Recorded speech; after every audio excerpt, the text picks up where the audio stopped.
Parmi les grandes filières que propose le catalogue d'une grande université, l'on retrouve les études de droit. Si bien que certains disent aujourd'hui qu'elles ont perdu d'intérêt, qu'elles appartiennent, croit-on, à un passé lointain, j'ai sélectionné 5 bonnes raisons de choisir encore aujourd'hui le droit comme projet d'étude que je vais partager avec vous dans cette vidéo. Asseyez-vous, préparez le popcorn et on est parti. La première bonne raison de choisir un cursus juridique est que le droit est partout. Il est présent dans tous les domaines de la vie. En effet, le droit est une filière extraordinaire et particulière car il intervient partout et tout le temps. Ce qui signifie que peu importe votre passion, vous trouverez dans le droit un secteur de spécialisation qui correspond à votre passe-temps favori. Êtes-vous un passionné du foot, du tennis ou du basket? Vous pouvez très bien choisir comme spécialité le droit du sport. Êtes-vous un fan d'internet et les réseaux sociaux? Vous pouvez prendre pour spécialisation le droit des nouvelles technologies. Le droit est une mine d'or, un véritable labyrinthe de spécialités. N'hésitez donc pas à faire plus de recherches pour trouver la spécialisation qui correspond à votre passion. Deuxième bonne raison de choisir encore le droit aujourd'hui comme projet d'étude, c'est que le droit est accessible à tout le monde. C'est totalement fallacieux de croire que le droit n'est réservé aux titulaires d'un bac littéraire. Les titulaires des autres bacs aussi peuvent suivre un cursus juridique, même s'il est vrai que les titulaires d'un bac littéraire sont en quelque sorte prédisposés à faire les études de droit et auront plus de facilité par rapport aux titulaires d'autres bacs, car la lecture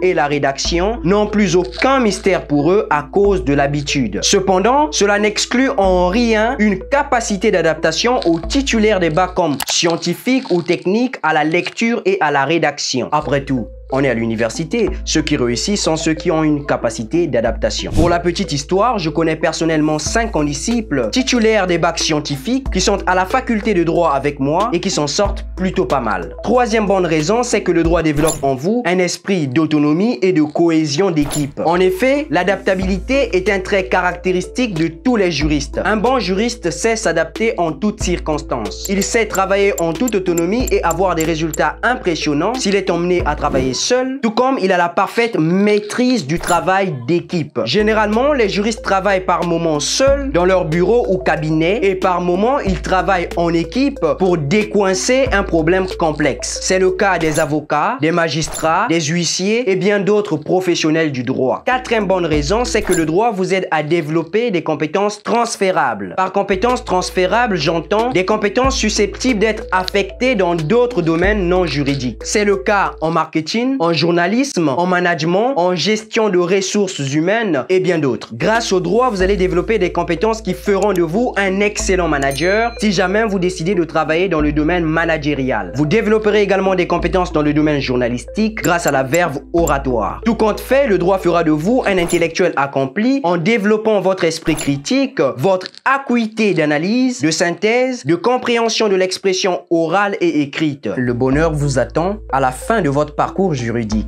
Cinquième bonne raison, enfin, les métiers du droit rémunèrent bien. Pour que les chiffres parlent à tout le monde, je vais vous les présenter en euros. En tant que professionnels du droit, les juristes, selon leur secteur d'activité, peuvent gagner jusqu'à 18 000 euros minimum par mois. Pour ce chiffre, je fais allusion au métier de notaire. Pour ceux qui ne le savent pas, le notaire est le praticien du droit qui gagne le plus d'argent, juste après les greffiers des tribunaux de commerce. Même s'il est vrai qu'il existe des avocats et des huissiers qui gagnent beaucoup plus d'argent que certains notaires. De toutes les façons, cela dépend de la notoriété de chacun. Posez vos questions en commentaire et je me ferai un plaisir de vous répondre.